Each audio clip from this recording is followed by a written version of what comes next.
नमस्कार, मी पी.आय. धनंजय पाटील, धुळे तालुका police station. दिनांक 5/7/25 रोजी सकाळी 5 वाजताच्या सुमारास उर्मेपाडा गावाजवळ एक धाडशी दरोडा एका स्कॉर्पिओ गाडीवर घालण्यात आला होता. याच्यामध्ये जवळपास 8 आरोपी होते.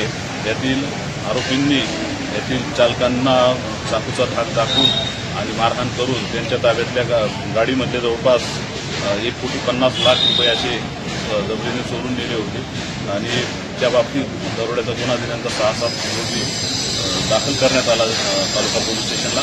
या तपासात जशी घटना घडली त्याप्रमाणे त्या वेळेपासून टीम कामाला लागल्या धुळे तालुका पोलीस स्टेशनची आणि त्यामध्ये आम्हाला अवघ्या 90 तासाच्या आत यश मिळालेलं आहे. या यशामध्ये आतापर्यंत आम्ही 4 आरोपी ताब्यात घेतलेले, अटक केलेले आहे आणि त्याचबरोबर या गेलेल्या रकमेपैकी 42 लाख रुपये या आरोपींकडून हस्तगत केलेले आहेत. गुजरातमध्ये जाऊन अतिशय धाडसीरित्या आमच्या टीमने काम केले.